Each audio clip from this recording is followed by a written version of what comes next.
রইল আমার 2 লাখ টাকার চাল।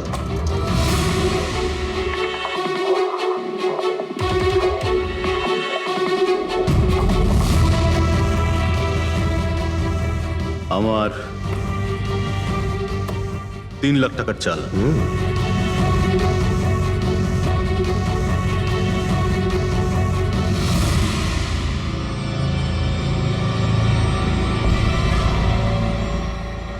শো,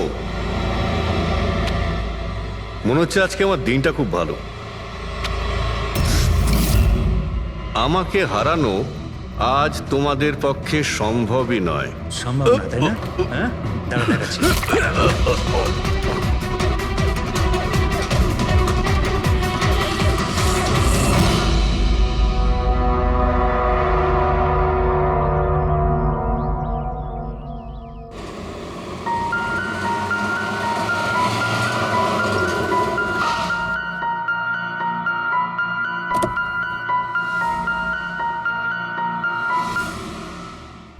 চলো বাচ্চারা,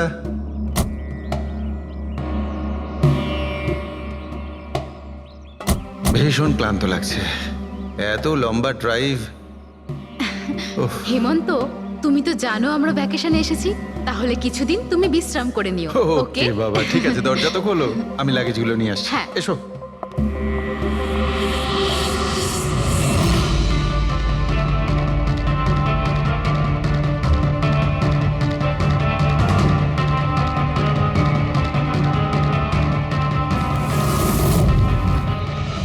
হেমন্ত, হেমন্ত তাড়াতাড়ি এদিকে এসো। এই এই দরজাটা। তুমি ওদের গাড়িতে বসাও, আমি দেখছি। হেমন্ত, সাবধানে প্লিজ। চলো চলো চলো।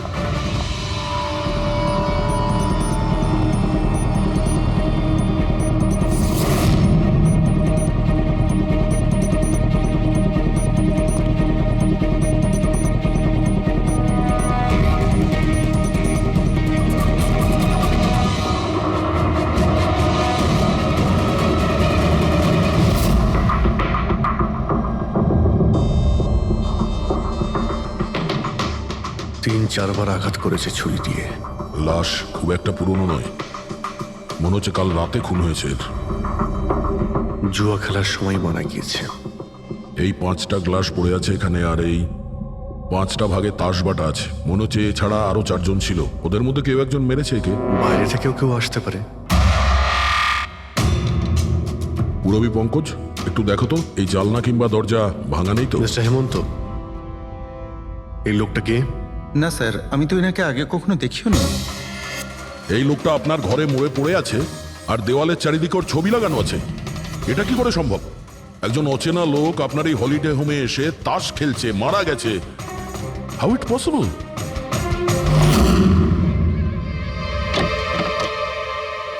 আচ্ছা, এখানে কোনো গার্ড নেই? ছিল স্যার, বহু বছর একজন গার্ড ছিল, কিন্তু ওই মাস চারেক আগে তার মৃত্যু হয়, ব্যাস তারপর থেকে আর কেউ নেই। আমি ভেবেছিলাম যে এবার একজন নতুন গার্ড রাখবো। আমায় বিশ্বাস করুন, আমি একদম সত্যি বলছি, আমি এই ভদ্রলোককে চিনিও না। উনি এখানে কি করছিলেন, ওনার ছবি এখানে কেন টাঙানো, আমি কিচ্ছু বুঝতে পারছি না।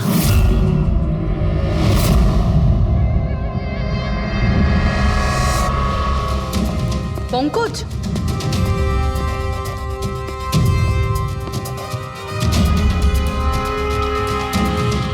স্যার স্যার, জোর করে তো কেউ ভেতরে ঢোকেনি। হ্যাঁ, পিছনের দরজায় তালা নেই কোনো, আর তার ছিটকানিটা বাইরে থেকে খোলা যায়। ওখান থেকে এসছে ওরা। আর স্যার, এই লিভিং রুমের যে জানলাটা আছে, এর বাইরে একটা কাটার ঝোপ আছে। ঝোপের মধ্যে এইটা পেলাম স্যার, কাপড়ের টুকরো। মনে হচ্ছে কেউ এর উপরে নজর রাখছিল ওখান থেকে, আর তাড়াহুড়ো করে দৌড়ুতে গিয়ে তখন এই কাপড়ের টুকরোটা ওইখানে আটকে যায়। মৃত ব্যক্তি ছাড়া এখানে আরো 4 জন ছিল, আর একজন লোক বাইরে, সব মিলিয়ে 5 জন। তাহলে এই ক্রাইমের অন্তত 5 জন সাক্ষী আছে। যদি ওই 5 জনের মধ্যে একজনকেও ধরতে পারা যায়, তাহলে জানা যাবে কাল রাতে এখানে কি হয়েছিল। 3 জন লোক আছে যারা এই খুনটা সম্বন্ধে জানে, এবং তারা যে খুন হয়েছে তার ছবি দেখে চিনতে পেরেছেন। কখন আসছে ওরা? একটা সময়। 5 জনের মধ্যে 3 জন প্রথমবারই পাওয়া গেল, নট ব্যাড। আর স্যার ওনারা নিউজ দেখে নিজেরাই আমাদের সঙ্গে দেখা করতে এসেছিলেন। অসাধারণ ব্যাপার। সমাজে যদি বাজে লোক থাকে, ভালো লোকও অনেক আছে স্যার। কিন্তু ওরা কাল রাতে রিপোর্ট লেখালো না কেন? স্যার স্যার এরা ওই তিনজন, প্রীতম, রণবীর, বিক্রম। প্রীতম, রণবীর আর বিক্রম, তোমরা সবাই জানো ওই খুনটার ব্যাপারে? স্যার। তিনজনের আলাদা করে স্টেটমেন্ট নাও। স্যার, যখন সিডের খুন হয়েছিল তখন আমি ওখানেই ছিলাম। সিড, ওর নাম সিড ছিল? হ্যাঁ স্যার। স্যার, আমি ওদের চিনতামও না। কালকে প্রথমবার ওদের সাথে দেখা হয়েছে, আর কালকেই খুন হয়ে গেল। এক মিনিট, সব কিছু ঠিক মতন বলবে। স্যার, আসলে ওই যে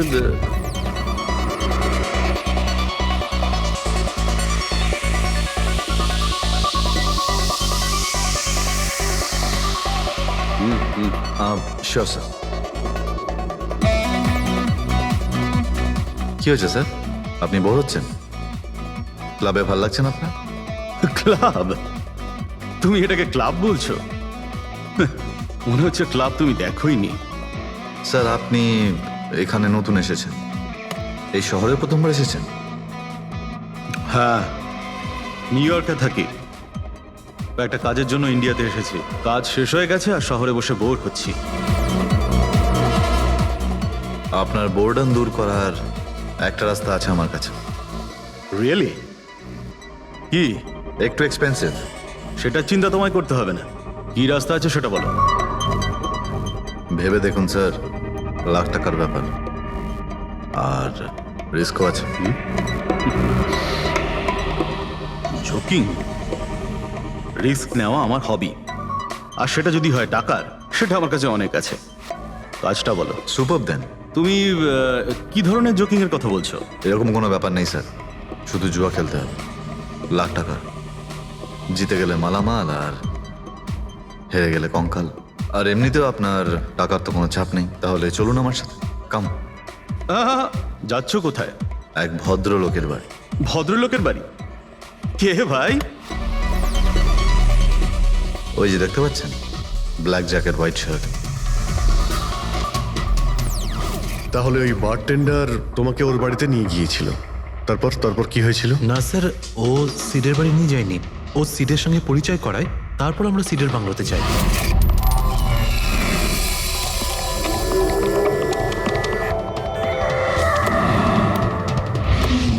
আর যখন আমরা ওখানে পৌঁছলাম তখন আগে থেকেই দুজন ওখানে ছিল।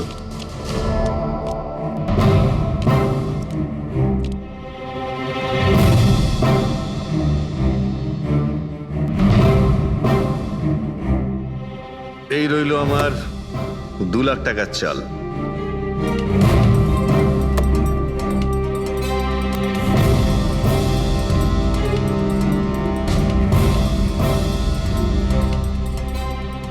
শো দেখা। দারুণ ব্যাপার ভাই। কি খেয়ে বসেছিস? জিতেই চলেছিস। আমাদেরও বলে দে, আমরা একটু টাকা কামাই। ভাই, যদি খেলেই যেতে পারা যেত তাহলে তো কোনো কথাই ছিল না। এগুলো সব কপালের ব্যাপার, আর আজ আমার কপাল ভীষণ ভালো। সেটাই মনে হচ্ছে। তাহলে আরেকটা ডিল হয়ে যাক। যাক। এটা কি করে হতে পারে? বললাম না আমার কপাল খুব ভালো। তোর লাক আজকে ভালো না অন্য কিছু? মানে এটাই যে তুই তাসের মধ্যে সেটিং করে রেখেছিস। এ নিশ্চয়ই তাসের মধ্যে কিছু গোলমাল করে রেখেছে। ভাই, এর বাড়ি হয়তো কোনো ক্যামেরাও লাগিয়ে রেখেছে, নাকি তাসে গন্ডগোল করে রেখেছে। ভেবে দেখার ব্যাপার। তোর মনে হচ্ছে আমি চিটিং করছি? অফকোর্স। নাহলে আমাদের মধ্যে কারো হাতে ভালো তাস এলো না কেন? ওর এলো না, আমার এলো না কেন? তুই চিটিং করছিস? চিটার? এই, তুই আমাকে চিটার বলছিস? হ্যাঁ, তোকে চিটার বলছি। ও, হার মেনে নিতে পারছিস না তুই, তাই তো? খোকা, এটা বড়দের গেম, বাচ্চাদের নয়। যদি এখানে জিততে হয় না, তবে কার্ডে জিততে হয়। তাহলে বেরিয়ে যায় এখান থেকে। মুখ সামলে কথা বল। কি করছিস কি? তুই মুখ সামলে কথা বল, এটা আমার বাড়ি, বুঝলি? বেরিয়ে যা এখান থেকে। কি করছিস কি ভাই? আরে ওকে তাড়া কেউ এখান থেকে। তার মানে হরিশ ওখান থেকে চুপ করে বেরিয়ে গেল। হ্যাঁ স্যার, প্রথমে আমারও মনে হচ্ছিল যে ও চলে গেছে, কিন্তু ও কিচেনে গেছিল। কিচেনে? হ্যাঁ স্যার, কিচেনে। যখন ও কিচেন থেকে বেরোলো তখন ওর হাতে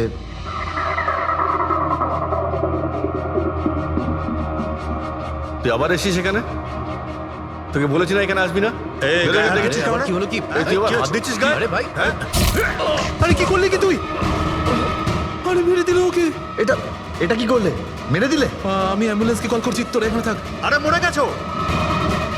পুলিশকে ফোন কর, না হলে আমরা সবাই ফেসে যাবো। পুলিশকে ফোন করলে আমরা বেঁচে যাব? জুয়া খেলছিলাম আমরা, বেআইনি এই জুয়া খেলা। হ্যাঁ জুয়া খেলেছি, কাউকে মারিনি তো এক আমরা। বেশি চালাকি করিস না। পুলিশ যদি আসে না, আমি একা ফাঁসবো না, সবাই মিলে ফাঁসবো। সেভ একটা কাজ করতে পারি, তোরা এখান থেকে যা, আমি কাজটা খতম করে আসছি। তোমরা কত টাকা হেরেছিলে? স্যার 30 লাখ। আমার প্রায় 50 লাখ মতন। স্যার 35 লাখ। এক মিনিট রণবীর, তুমি বলেছিলে যে সিড ওই সময় সাদা শার্ট পরেছিল, ইয়ে স্যার, উনি সাদা শার্টই পরেছিল। আর বিক্রম তুমি বলেছিলে যে ও হলুদ শার্ট পরেছিল। হ্যাঁ স্যার, ও হলুদ শার্টই পরেছিল। ও সাদা বা হলুদ রঙের শার্ট পরেছিল না, একটু ব্লুইশ কালার ছিল শার্টটার, আমার ভালো মনে আছে। কিভাবে সেটা হয়? আমরা যখন লাশটাকে পেয়েছিলাম তখন ও হোয়াইট কালারের শার্ট পরেছিল, আর রণবীরও তো এই একই কথা বলছে। এটা কিভাবে সম্ভব? একই সময়ে আলাদা আলাদা ড্রেসে কিভাবে খুন হয়? স্যার যখন মার্ডার হলো তখন এটা কেউ ছিলই না ওখানে। ছিল না মানে? মানে এটাই যে আমার ভালো মতো মনে আছে, এটা 6 মাস আগের ঘটনা। এরা ছিল না ওখানে। না স্যার, এটা পুরো 1 বছর আগের কথা। কি সব বলছে স্যার এরা? ফোন তো কাল রাতে হয়েছে, তাই না? এক্স্যাক্টলি, খুনটা গতকাল রাতেই হয়েছিল। আর সেই সময় উনি সাদা রঙের শার্টই পরেছিলেন। এক মিনিট, এসব তোমরা কি বলছো? কাল রাত, 6 মাস, 1 বছর আগে? হ্যাঁ স্যার। আই হোপ তোমরা একটা লোকের মার্ডারের কথা বলছো যা কাল রাতে হয়েছিল, তাই তো? আর তোমরা বলছো এই দুইজন ছিল না মার্ডারের সময়? স্যার এরা দুজন ওখানে ছিল না। আমি যে মার্ডারের কথা বলছি সেটা 6 মাস আগে হয়েছে। স্যার খুনটা কাল রাতেই হয়েছিল, আর সেই সময় যারা ছিল সেই দুজন অন্য কেউ ছিল, ওরা তখন ওখানে ছিল না। হ্যাঁ স্যার, ওরা ঠিক বলছে, আমিও চিনি না এদেরকে। তোমরা তিনজনের সিডের কথাই বলছো তো? আর মার্ডার হওয়ার আগে ও তোমাদের সঙ্গে চেরিস ক্লাবে দেখা করেছিল তো? আর তারপরে ও তোমাকে হেমন্ত বিলায় নিয়ে গেছে। না স্যার, ও আমাকে সংকল্প ম্যানশনে নিয়ে গেছিল, আর সেটা ওই কীর্তি হিলসে। হ্যাঁ কীর্তি হিলসে ছিল। না স্যার, ও আমাকে ইয়াশ হাউসে নিয়ে গেছিল, যেটা কার্টিস রোডে রয়েছে।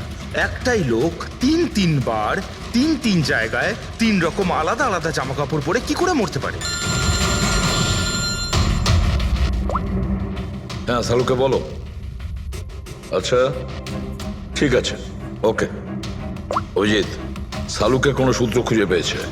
তোমরা যাও সালুকের সঙ্গে দেখা করো, আর ততক্ষণে আমি এদেরকে একটু জিজ্ঞাসাবাদ করি।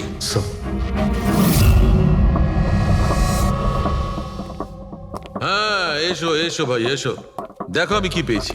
আরেকটা কথা বলতে হবে, এই কেসটা বড় অদ্ভুত। হ্যাঁ ডক্টর সালুকে, কেসটা তো খুবই অদ্ভুত, আর যেগুলো আমরা জানতে পেরেছি ওগুলো। আরে না ভাই, ওইটাও তো অদ্ভুত নয়, আমি যেটা তোমাদের বলতে যাচ্ছি সেটা অদ্ভুত।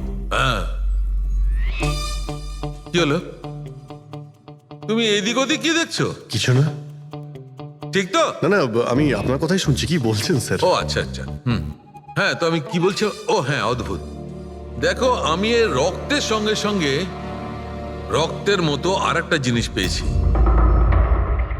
রক্তের মতো? স্যার আপনার সন্দেহ একদম ঠিক ছিল, এটা ডাই ছিল। আরে সারিকা, তুমি এসে গেছো? মানে আমি বলতে চাইছি, কি বলছো তুমি? লাল ডাই? কি করে? আরে বাহ, কনসেন্ট্রেশন ফিরে পেয়েছো তুমি? আরে আমার কনসেন্ট্রেশন কোথায় গিয়েছিল? তোমরা সব সময় না আমার পিছনেই পড়ে থাকো। ও আচ্ছা আচ্ছা। আমি সিডের বডি থেকে এই প্লাস্টিক ব্যাগটা পেয়েছি। এই ব্যাগ ওর শার্টের ঠিক নিচে ওর বডির সাথে টেপ দিয়ে আটকানো ছিল, আর এই ব্যাগটাতেই একদম রক্তের মতো ডাই রাখা হয়েছিল।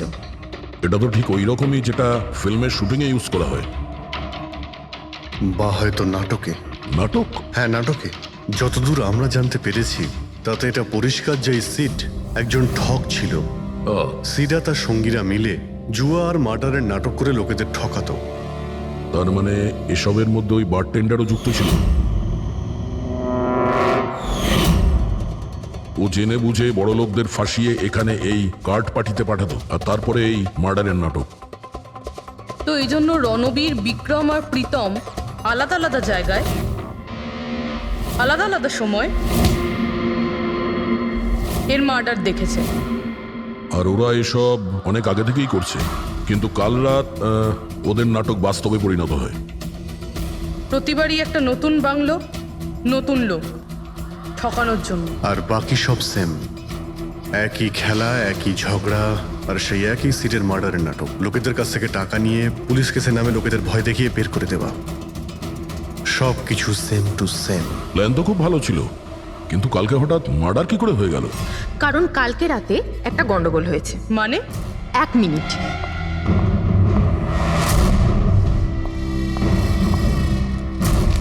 স্যার,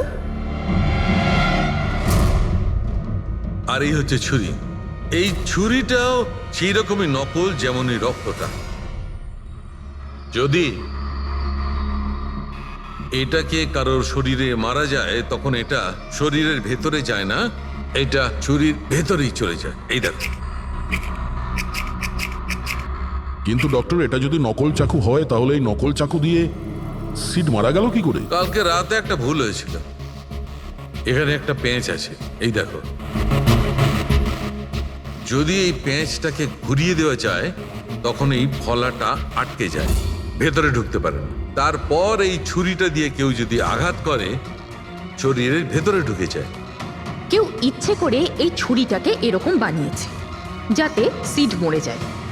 এরকম তো সেই লোকটাই করতে পারে যে এই খেলার ব্যাপারে সব কিছু জানতো। এটা বোধহয় সে যে লিভিং রুমের ব্যালকনিতে ছিল, যার কাপড়ের টুকরো আমরা পেয়েছিলাম। আর দ্বিতীয়ত, আমাদের খুনির কাছে সে পৌঁছবে যে বাকি লোকেদের কার্ড পার্টি পর্যন্ত পৌঁছেছে। ওই bartender Dinesh. Excuse me? I am sorry sir, এখনো ক্লাব ওপেন হতে বেশ কিছুটা সময় বাকি আছে। Sorry sir. আমরা একটা কেসের ব্যাপারে এখানে এসেছি, আমরা সিআইডি থেকে। সিআইডি? হ্যাঁ বলুন স্যার, আমি কি করতে পারি আপনার জন্য? স্টাফেদের সঙ্গে কিছু কথা আছে। স্টাফেরা এখানে আছে? এখন সবাই তো এখানে নেই, কিছু লোক আছে যারা লকার রুমে ইউনিফর্ম চেঞ্জ করছে। আপনাদের একজন বারটেন্ডার দিনেশ, সে কোথায়? ম্যাম, কাল থেকে ও কাজে আসেনি, জানি না না বলে কোথায় গেছে। আচ্ছা স্যার, ব্যাপারটা কি? ও কিছু ঘটিয়েছে নাকি? করেছে কি করেনি সেটা পরে আপনি জানতে পারবেন। আপাতত আপনি ওর অ্যাড্রেস দিন আমাদের। স্যার, ও এখানে যে অ্যাড্রেস দিয়েছিল সেটা ভুল অ্যাড্রেস। অ্যাকচুয়ালি ও যখন উধাও হয়ে গিয়েছিল এখানে অ্যাড্রেস বুক থেকে ওর সব ডিটেলস বার করেছিলাম আমি, কিন্তু তারপর দেখলাম যে অ্যাড্রেসটা ভুল। আপনি চাইলে আমি আপনাকে অ্যাড্রেসটা দিতে পারি, কিন্তু আমার মনে হয় না আপনি ওকে ওখানে খুঁজে পাবেন। আপনি যখন কাউকে কাজে রাখেন তখন তাদের ডিটেলস নিয়ে রাখেন না? আপনি কি জানেন আপনার এই বারকে সামনে রেখে ও লোককে ঠকাতো? হোয়াট? আর আমরা এখন ওকে একটা খুনের ব্যাপারে খুঁজছি। Murder? I am sorry ma'am, আমি সত্যিই জানতাম না। সেই জন্যই আগে থেকে ভালো করে খোঁজ নিতে হয়। রুলসগুলো আপনার ভালো করে ফলো করা উচিত ছিল। আগে থেকে এগুলো করলে আজকে এরকম প্রবলেম হতো না। I am sorry sir. আচ্ছা, এই দিনের সম্পর্কে আর কি বলতে পারো? কিছু জানো ওর সম্পর্কে? না স্যার, তেমন বিশেষ কিছু নয়, কারণ ও খুব কম কথা বলতো, বেশিরভাগ চুপ করেই থাকতো। সেই জন্য ওর বন্ধু কম ছিল, শুধু এক মেয়ে ছাড়া, মানসী। ও এখানে ওয়েট্রেসের কাজ করে। ওদের মধ্যে ভালো ভাব ছিল, যদিও ওরা দুজনে কোনোদিন এটা প্রকাশ করেনি, কিন্তু আমার মনে হয় যে ওদের মধ্যে প্রেমের সম্পর্ক ছিল। তো আপনি মানসীকে জিজ্ঞেস করেননি কি ছিল ওদের মধ্যে? জিজ্ঞেস করেছিলাম ওকে, কিন্তু ও নিজেও জানে না। কোনো ব্যাপার না, মানুষকে একবার ডাকুন তো। ঠিক আছে স্যার। স্যার, মানসী। মানসী দিনেশ তোমার বন্ধু ছিল? ছিল মানে? ও ঠিক আছে তো? দেখো, একটা খুন হয়েছে, আমরা সন্দেহ করছি দিনেশ ওটাতে ইনভলভ আছে। আমরা ওকে খুঁজছি। তুমি জানো কোথায় আছে ও? আমি নিজেই অনেক টেনশনে আছি, ওর ফোনও লাগছে না। আর ও এখানে যে অ্যাড্রেসটা দিয়েছিল সেটাও নকল। আর আপনারা বলছেন যে ও কোনো মার্ডারের সাথে যুক্ত? আচ্ছা, আপনি তো ওকে খুব ভালো করেই জানতেন না? হ্যাঁ স্যার, আমরা একে অপরকে ভালোবাসতাম আর আমরা বিয়েও করতে চলেছিলাম। সেই জন্য ও কিছু টাকা জোগাড় করতে চাইছিল। আচ্ছা, ও এই টাকাটা ক্লাবের চাকরি থেকে জমাচ্ছিল নাকি অন্য কোনো সাইড বিজনেস ছিল ওর? চাকরি ছাড়া ও শেয়ার বিজনেসে ও টাকা লাগিয়েছিল। আর আমাকে বলতো যে ও অনেক টাকা রোজগার করছে, আমাকে দামি দামি গিফট দিত আর দামি দামি রেস্টুরেন্টও নিয়ে যেত। তো ও তোমায় ওর ঠকানোর বিজনেসের ব্যাপারে কিছুই বলেনি? ওর কোনো ছবি আছে তোমার কাছে? হ্যাঁ আছে।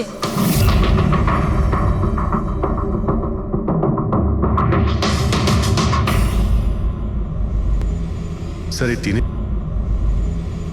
এই দিনেশ তো নিরুদ্দেশ, কিন্তু ওর ছবি আমরা পেয়েছি। এটাকে আমরা সার্কুলেট করে দিচ্ছি। হ্যাঁ করাও অভিজিৎ, করাও। তিনজনের স্কেচ তো করা হচ্ছে। একটা কথা তো পরিষ্কার যে চারজন সবাই একসঙ্গে কোনো গর্তে লুকিয়ে বসে আছে। হ্যাঁ স্যার। স্যার এরা ঠক কিন্তু খুনি নয়। ভুল করে এদের হাতে খুন হয়ে গেছেন। 100% এরা ভয় পেয়েই কোথাও লুকিয়ে রয়েছে। ব্যাস এই ভয়টাকেই আমাদের কাজে লাগাতে হবে। এমন ভাবে ভয় দেখাতে হবে যে ওরা নিশ্চয়ই কোনো ভুল করে থাকবে আর আমরা খপ করে ধরে ফেলবো। স্যার স্যার, হ্যাঁ স্কেচ তৈরি। ওকে স্যার, হ্যাঁ এই তিনজনই জুয়ারি, আর যে ছুরি মেরেছে সে হলো হরিশ। একটা কাজ করো, এই তিনটে স্কেচই আর ওই বারটেন্ডারের ছবি প্রতিটা police station, railway station, bus stand, লজে সব জায়গায় পাঠিয়ে দাও। আর সমস্ত নিউজ চ্যানেলেও পাঠিয়ে দাও। আর ওদেরকে জানিয়ে দাও যে 24 ঘন্টা যেন এদের ছবি দেখানো হয়। প্রত্যেকটা বাড়িতে এদের ফটো দেখাতে হবে। তারপরে দেখবো কতদিন লুকিয়ে থাকে আমাদের হাত থেকে। এই 4টে ফটো খুব ভালো করে দেখুন। এই 4জন এই হত্যাকাণ্ডে জড়িত। এদের ব্যাপারে কোনো রকম সূত্র বা কোনো রকম খবর পেলে সিআইডি কে এই নাম্বারে খুব তাড়াতাড়ি যোগাযোগ করবেন। এরা খুবই ভয়ানক। এরা সবাই ইন্ডাস্ট্রিয়ালিস্ট হেমন্ত কুমারের ফার্ম হাউসে নিজেরই এক বন্ধুকে খুন করে পালিয়ে গেছে। পুলিশরা অনেকক্ষণ ইনভেস্টিগেশন করার পরেও সেখান থেকে কোনো কিছুই খুঁজে পাওয়া যায়নি। সিআইডি এদের সবাইকে খুঁজছে। এই হলো এদের ফটো।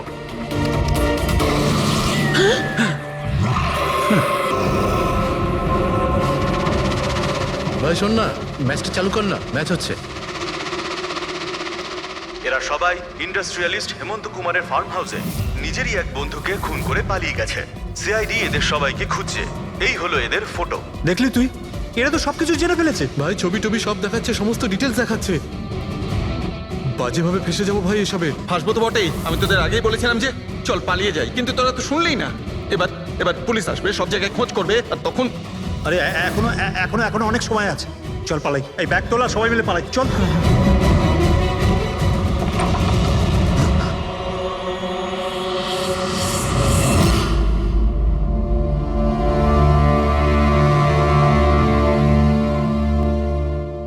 স্যার, সিট তো আমার খুব ভালো বন্ধু ছিল, আমার পার্টনার ছিল, সব কিছু ঠিকঠাক চলছিল। এতদিন ধরে কোনো গোলমাল হয়নি। ওই রাতে কি যে হলো, আমি তো অন্যান্য বারের মতোই নকল ছুরিই মেরেছিলাম, কিন্তু মানে মানে জানি না কিভাবে মরলো, আমি জানি না। এও জানে না। ওসব নাটক বন্ধ করো আর সত্যি করে বলো। বলো। স্যার, আমরা ধনী আর এনআরআই লোকদের বোকা বানিয়ে ঠকাতাম, আর দিনেশ ওই জেডিস ক্লাব থেকে এই ধরনের বোকাদের সিডের কাছে আনতো। তারপর আমরা সেই বড় লোক এনআরআই লোকগুলোকে কোনো খালি নির্জন বাংলোয় নিয়ে যেতাম, যেটা আমরা প্রথম থেকেই সিডের বাংলোর মতো সাজিয়ে রাখতাম। হ্যাঁ স্যার, আমার একটা বিজনেসও আছে স্যার, রিয়েল এস্টেটের বিজনেস। তাই স্যার এই কাজের জন্য এরকমই খালি শুনশান বাংলোর খোঁজ করতাম আমি স্যার, আর তারপর অ্যাভেলেবেল করাতাম এই কাজের জন্য স্যার। স্যার প্রথমে আমরা মুরগিকে জিততে দিই, আর তারপর যখন সে ভরসা পেয়ে যায় তখন সিট জেতা শুরু করে দেয়। এই সব কিছুর প্ল্যান থাকতো স্যার, সিট জিততেই থাকতো, আর ওরা আমার মধ্যে ঝগড়া শুরু হতো, আর আমি রেগে গিয়ে ওকে খুন করে দিতাম, মানে মিথ্যে করেই। এসব দেখে ধনী এনআরআই লোক ঘাবড়ে যেত আর ওদের টাকা পয়সা ফেলে পালিয়ে যেত। উঠে পর, নাটক শেষ, চলে গেছে ও।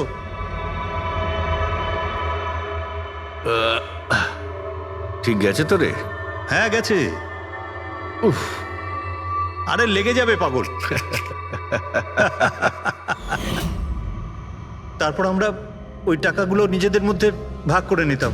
ওই রাতেও সব এরকমই হয়েছিল। আমি ওকে ছুরি মেরেছিলাম, আর তারপর পুলিশকে ফোন করা যাক আর সবকিছু ডিটেলে বলে আমি দেওয়া যাক। পুলিশের চক্করে পড়তে চাই না। আমার পাসপোর্ট, ইউএসএ সিটিজেনশিপ সবকিছু চলে যাবে। না না না না না, আমি যাচ্ছি। আরে ঘুমিয়ে পড়লি নাকি সিট? আরে ওঠ ভাই, অনেক হয়েছে, আর ওভার অ্যাক্টিং করতে হবে না। Seat set set. আরে এই তো সত্যি মরে গেছে। আরে ছুরিটা সত্যি সত্যি লেগে গেল নাকি ওর? আরে কি বাজে কথা বলছিস কি তুই? আরে সিট ওঠ না। সিট ওঠ না। আরে ছুরিটা কি করে? তুই ছুরিটা ইউজ করার আগে চেক করিসনি নাকি? আরে প্রথমবার করছি নাকি? শুটিংয়ের ছুরি এটা, একটাই তো ছুরি আছে না, কিন্তু এই খুন কি করে হতে পারে? আমাদের পুলিশকে জানাতে হবে। পুলিশকে যদি জানাই তো আমরা সবাই ফেসে যাব। তাহলে কি করব?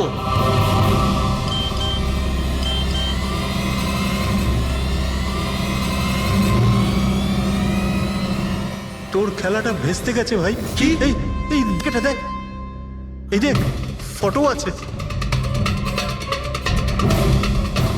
আরে আমি এই ফটোগুলো এখনই পাঠাচ্ছি পুলিশের কাছে অ্যাড্রেস সহ, ওরা এক্ষুনি ওখানে এসে পড়বে। তোর খুব শখ হয়েছিল না খেলা, এবার দেখি পুলিশের সাথে কেমন লুকোচুরি খেলিস। তুমি বলছো যে তোমরা ওখানে টাকা ফেলে পালিয়ে গিয়েছিলে? হ্যাঁ স্যার, পুরো 90 লাখ টাকা ছিল স্যার। আমরা সব ফেলে পালিয়েছিলাম। কিন্তু আমরা তো ওখানে কোনো টাকা পাইনি। আমি কিছু জানি না ম্যাম, ওই টাকাটা কোথায় গেছে, ওই নকল ছুরিটাই বা আসল কি করে হয়ে গেল, সিডের খুন কি করে হয়ে গেল, আমি কিচ্ছু জানি না ম্যাম। কেউ তোমাদের জালে তোমাদেরই ফাঁসিয়ে দিয়েছে, বুঝেছো? দেখো, এমন কেউ আছে যে তোমাদের এই খেলার ব্যাপারে সব কিছুই জানতো। ওই ছুরিটা নিয়ে কোনো গন্ডগোল করেছিল আর তাতেই সিট মারা যায়। আর ওই দিনেশ, ও কোথায়? সিড মারা যাওয়ার পর আমি দিনেশকে ফোন করেছিলাম, আমার কথা শুনে ও খুব ঘাবড়ে গেছিল, বললো কি যে ওই শহর ছেড়ে চলে যাবে। দিনেশ তো তখন থেকেই উধাও, তাহলে কি পুরো প্ল্যানটা আবার দিনেশ করেনি তো?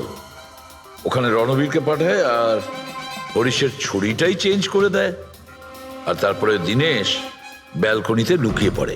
আর ওখান থেকে দিনেশ ফটো তুলেছে স্যার, আর হরিশকে পাঠিয়েছে, আর তারপর বলেছে যে পুলিশ আসছে, তাই এরা সব ভয় পালিয়ে গেছে।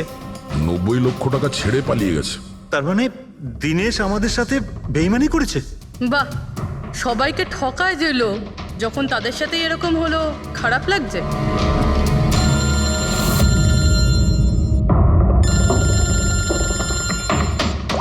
হ্যাঁ বলো সালুকে। ফ্যান্টাস্টিক, ঠিক আছে। সালুকে বললো যে প্রমাণ পাওয়া গেছে, যে জিনিস দুটো আমরা দিনেশের কথায় আমরা পাঠিয়েছি। ওর ইউনিফর্ম আর জিম ব্যাগ। হ্যাঁ দা, যে কাপড়ের টুকরো আমরা ব্যালকনি থেকে পাই, ওই টুকরোর সঙ্গে এই দিনেশের ইউনিফর্মের কাপড় ম্যাচ করছে। স্যার, তার মানে খুনি দিনেশ?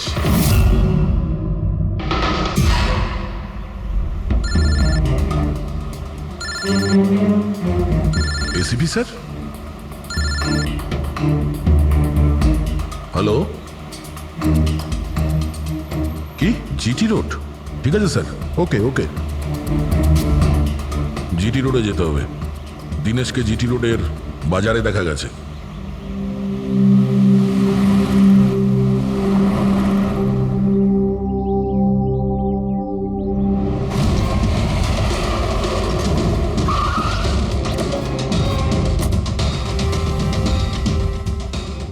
ভাই, এই লোকটাকে দেখেছো এখানে?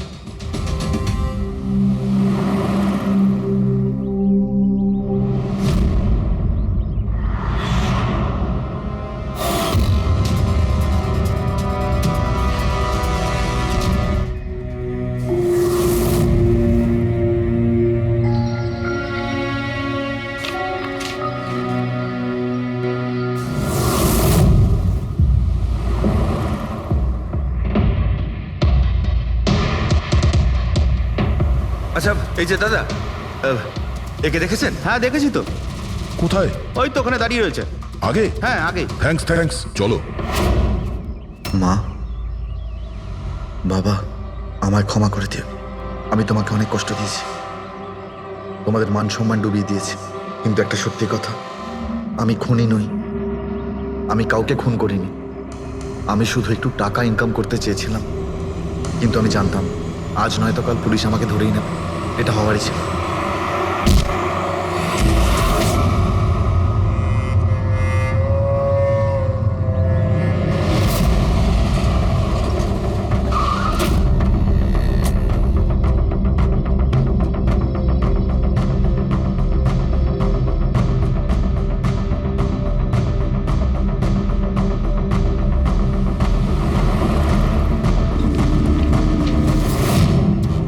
করে দাও। এই বদনাম নিয়ে বেঁচে থাকার থেকে মরে যাওয়া ভালো। স্যার আমরা সিসিটিভি ফুটেজ চেক করে দেখেছি, ওকে দেখে ওখানে ডিপ্রেসড মনে হচ্ছিল। স্যার মনে তো হচ্ছে না কেউ ওকে ফোর্স করেছিল, ও নিজের ইচ্ছেতেই মারা গিয়েছে। সুইসাইড নোট করে তো মনে হচ্ছে স্যার ও এই কাজের ব্যাপারে খুব লজ্জিত ছিল। ও এ ব্যাপারে জড়িত তো ছিল, কিন্তু সিটকেও মারেনি। স্যার দিনেশ নয় তো আর কে হতে পারে? এদের এইসব খেলার ব্যাপারে আর তো কেউ জানতোই না। এরকম ব্যাপার নয় তো যে এরা যাদেরকে ঠকিয়েছিল ওদের মধ্যে কেউ এদের থেকে প্রতিশোধ নিচ্ছে? হতে পারে। একটা কাজ করি, আমরা বোর্ডের ওপর পুরো সাসপেক্টদের নাম লিখি, ওদের ফটোগুলো ওই সাসপেক্ট মানে ওই এনআরআই যাকে হরিশ আর তার দুই বন্ধু মিলে ঠকিয়েছে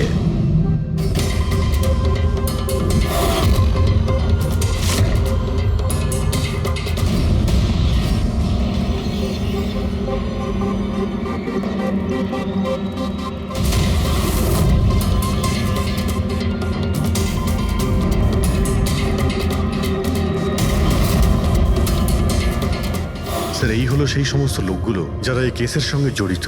অভিজিৎ, খোঁজ নিতে হবে খুনের সময় এরা কোথায় ছিল। পুরো ইনফরমেশনটা আমরা এয়ারপোর্ট ইমিগ্রেশন থেকে পেয়ে যাব। স্যার এই ফটোগ্রাফে যে 8 জন লোক আছে সেই সময় তারা ইন্ডিয়াতে ছিলই না। ইনফ্যাক্ট বেশিরভাগ লোকই এই ঘটনার পরে ইন্ডিয়াতে ফেরেইনি। শুধু এই 4 জন ছাড়া এই 3 জন সাক্ষী, বিক্রম, রণবীর, প্রীতম আর মিস্টার রানা। স্যার এক্ষুনি আমি মিস্টার রানার বাড়িতে ফোন করেছিলাম, ওনার ওয়াইফ ধরেছিলেন। বললেন যে 3 বছর আগে উনি মারা গেছেন, আর 3 বছর আগে এরা ওনাকে ঠকিয়েছিল।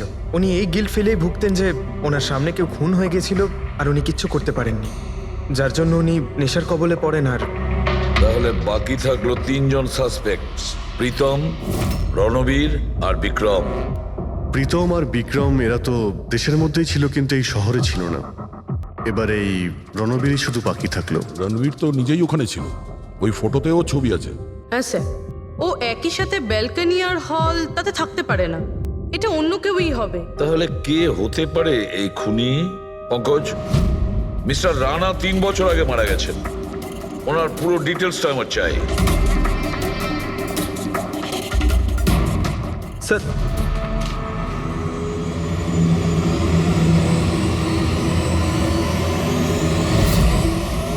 এটা কোনো একজন লোকের কাজ নয়, অন্য কেউ আছে যে ওর সঙ্গে কাজটা করেছে। আমার তো মনে হচ্ছে যে খুনি আমাদের চোখের সামনেই আছে, শুধু আমরাই ওকে দেখতে পাচ্ছি না। ইয়েস, খুনি তো আমাদের সামনেই ঘুরছে। কি কথা বলেছো ফ্রেডি, সুপার। আমি স্যার? হ্যাঁ তুমি। খুনি সত্যিই আমাদের চোখের সামনে ঘুরছে, কিন্তু আমরা ওকে দেখতে পাচ্ছি না। কিন্তু এখন আমি বুঝতে পেরে গেছি। হোটেলে যাই। হোটেল? হ্যাঁ হোটেল। থিওরি হিসেবে ওর হোটেলেই থাকার কথা। একবার যদি জানতে পারি যে খুনি ওই, তাহলে ওর সঙ্গী আর জুয়োর টাকা সব পেয়ে যাবো। তাহলে চলুন স্যার, তাড়াতাড়ি যাওয়া যাক আর ওকে ধরে ফেলি গিয়ে। ধরবে না ওকে, ওর ওপর নজর রাখতে হবে। আর হ্যাঁ, যদি বেশি চালাকি করে তাহলে ছাড়বো না ওকে।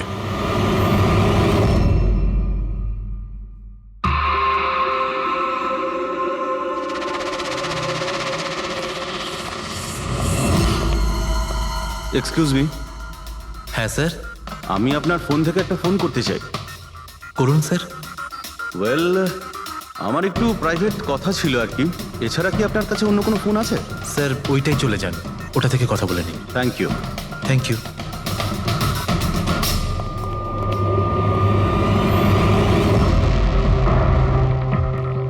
শোনো ভাই। হ্যাঁ স্যার। আমরা সিআইডি থেকে আসছি, আমরা এই লোকটাকে ফলো করছি। এই লোকটা যে কথা বলছে ওটা আমাদের শুনতে হবে যে কি কথা বলছে। স্যার ওই ফোনটা এই ফোনটার সাথে কানেক্টেড। আমার মনে হচ্ছে সিআইডি কিছুই জানতে পারেনি, প্ল্যানটা সাকসেসফুল। আমাদের প্ল্যানটা খারাপ করার শুধু একটাই লোক ছিল, আর সে ছিল দিনেশ। আরও সেটার উপযুক্ত শাস্তি পেয়ে গেছে। So there is nothing to worry about. You don't worry, আমি যদি কিছু জানতে পারি তোমাকে জানাবো। I love you two.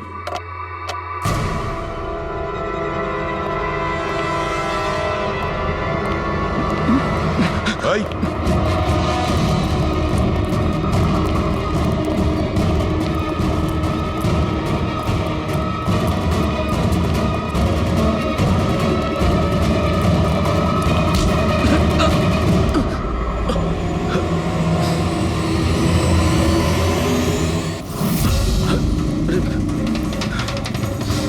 আমি আপনাদেরকে কিচ্ছু বলতে পারবো না, আমি এই ব্যাপারে কিচ্ছু জানি না।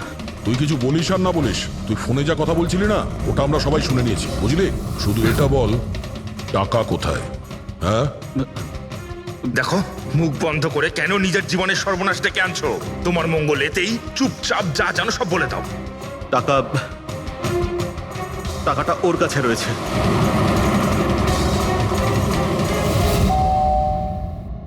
একটু দেখ তো মা, কে বেল বাজাচ্ছে? হ্যাঁ মা।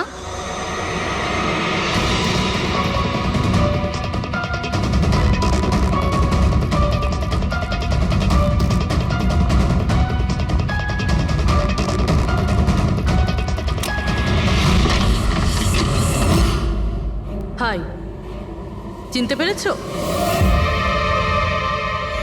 স্যার, মানসী। অ্যাকচুয়ালি আমরা আপনার বাড়ির তল্লাশি নিতে চাই। Search warrant. কি ব্যাপার, আপনারা কারা? সিআইডি, আমাদের কাছে আপনার বাড়ির তল্লাশির অর্ডার আছে। কিন্তু আমরা কি করেছি? আপনারা এখানে কেন এসেছেন? খুব তাড়াতাড়ি জানতে পারবে। চেক করো।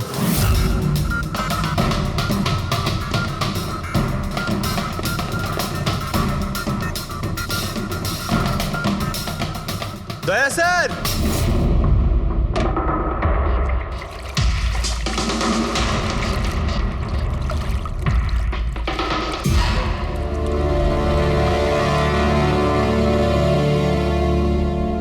চলো।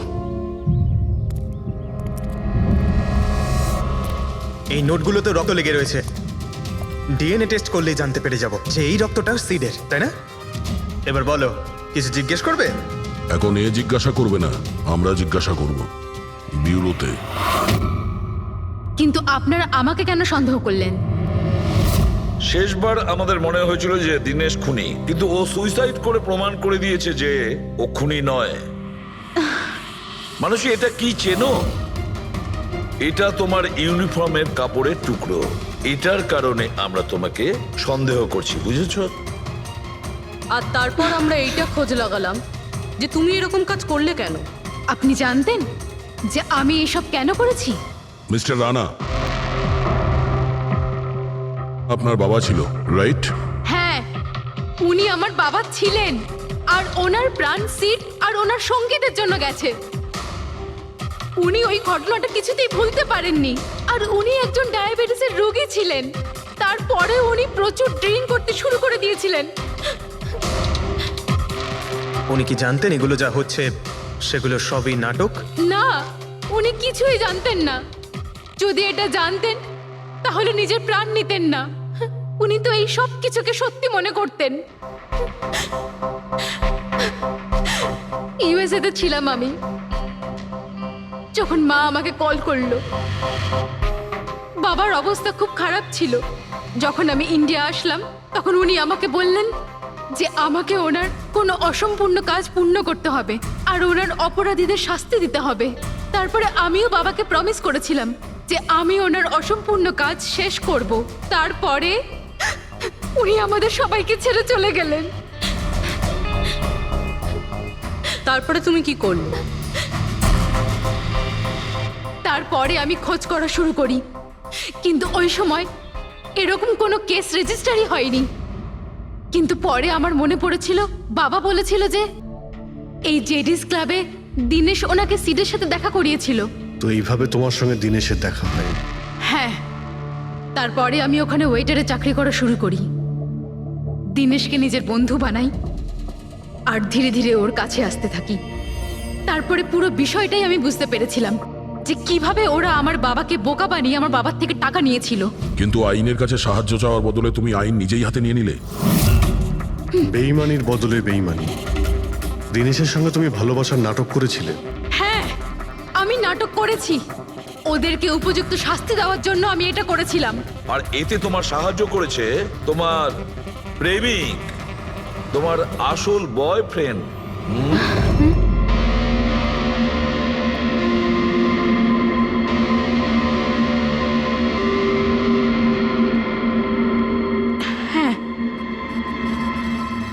আমরা দুজনে মিলে প্ল্যান করেছিলাম। রণবীর ওই রাতে জেনে বুঝে বোকা হয়েছিল। আর ওই ছুরি ছুরিটাকে খারাপ করেছিল। যদি এই পেঁচটাকে ঘুরিয়ে দেওয়া যায় তখন এই ফলাটা আটকে যায়। ওই ছুরিটাকে আমি খারাপ করেছিলাম, আর ব্যালকনি থেকে লুকিয়ে ফটো আমিই নিয়েছিলাম। তারপরে আমি ওই ফটো হরিশকে পাঠিয়েছিলাম, আর ওদেরকে ওখান থেকে তাড়িয়ে দিলাম, আর আমি টাকাগুলো নিয়ে ওখান থেকে বেরিয়ে পড়লাম। আমি আমার বাবাকে দেওয়া প্রমিস পূরণ করেছি। ওই টাকাটা আমার বাবার ছিল, আমি ওনার প্রতি ন্যায় করেছি। ভুল। ওই ন্যায় বিচার করা তোমার কাজ নয়, সেটা করবে আদালত। তুমি আইন নিজের হাতে নিয়েছিলে, আর একটা খুব মস্ত বড় অপরাধ করেছো। আইন তোমাকে কঠোর থেকে কঠোরতম শাস্তি দেবে। তোমাদের দুজনকে কঠোর শাস্তি দেবে।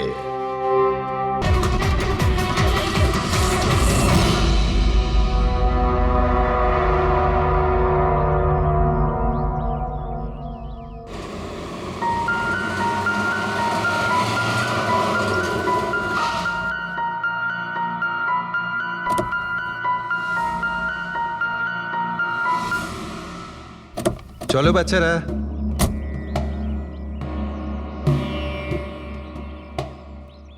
ভীষণ ক্লান্ত লাগছে, এত লম্বা ড্রাইভ।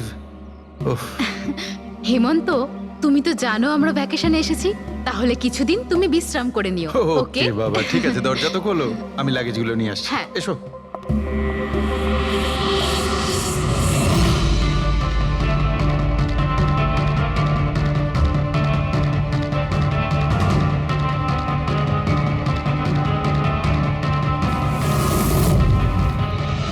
হেমন্ত, হেমন্ত তাড়াতাড়ি এদিকে এসো। এই এই দরজাটা। তুমি ওদের গাড়িতে বসাও, আমি দেখছি। হেমন্ত সাবধানে প্লিজ। চলো চলো চলো।